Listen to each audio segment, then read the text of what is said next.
Actor Sivakarthikeyan நடிப்பில் சுதா கொங்காரா டைரக்ஷனில் உருவாகிட்டு இருக்க படம் தான் பராசக்தி.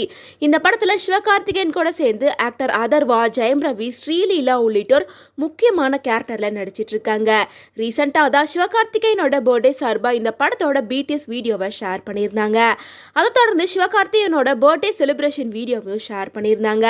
இந்த நிலையில் எல்லாத்துக்கும் சர்ப்ரைஸ் பண்ணுற மாதிரி சிவகார்த்திகேயன் எல்லாத்துக்கும் நன்றி சொல்ற விதமாகவும் ஒட்டுமொத்த படக்குழுவினருக்கும் பிரியாணி வச்சு ட்ரீட் கொடுத்திருக்காரு. இவரோட பர்த்டே சார்பாக தான் இந்த ட்ரீட்டை நடத்தி முடிச்சிருக்காரு. ஸ்பெஷலாக பார்த்து ஒவ்வொருத்தருக்கும் பரிமாறி இருக்காங்க. இந்த வீடியோவை கொஞ்ச நேரத்துக்கு முன்னாடி தான் டைரக்டர் சுதா கொங்காரா ஷேர் பண்ணியிருக்காங்க.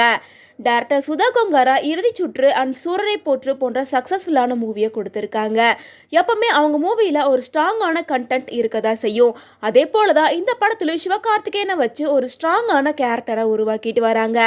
அதாவது வழக்கம் போல சுதா கொங்காரா படத்துல இருக்கிற மாதிரியே சமூக நீதி, அடக்குமுறை, ஹிந்தி திணிப்பு அப்படின்னு சொல்லிட்டு எல்லாத்தையுமே இந்த படத்துலயும் காமிச்சிருக்காங்க. மேலும் இந்த படத்துல ஜெயம் ரவி வில்லன் கேரக்டர் பண்ணியிருக்கிறதா முன்னாடி சொல்லியிருந்தாங்க. அதே போல சிவகார்த்திகேயன் இந்த படத்துல ஒரு போராட்டக்காரரா நடிச்சிருக்காரு அப்படின்னு சொல்லியிருந்தாங்க. மேலும் இதுக்கு முன்னாடி இந்த படத்துல சூர்யா தான் நடிக்க இருந்தாரு அப்படின்ற விஷயம் பலருக்கும் தெரியும். சூர்யா மற்றும் சுதா கொங்காரா காம்போல இதுக்கு முன்னாடி உருவாகி இருந்த சூரரை போற்று வேற லெவல் சக்சஸ் மூவியா இருந்தது. அதை தொடர்ந்து இந்த படத்துல முன்னாடி சூர்யா தான் கமிட் ஆயிருந்தாரு. மேலும் இறுதி சுற்று படத்தை தொடர்ந்து இந்த படத்துலயும் சுதா கொங்காரா, சூர்யா ரெண்டு பேருமே பார்ட்னர்ஷிப் போட்டு இந்த படத்தை ஸ்டார்ட் பண்ணாங்க. ஆனா இந்த படத்தோட கதை பிடிக்காததாலேயோ அல்லது சூர்யாவுக்கு செட் ஆகாதனாலேயோ இந்த படத்துல இருந்து பாதியிலே விலகிட்டாரு. அதுக்கப்புறமா தான் இந்த கதையை கொஞ்சம் ஆல்டர் பண்ணி சிவகார்த்திகேயன் நடிக்க ஆரம்பிச்சிருக்காரு.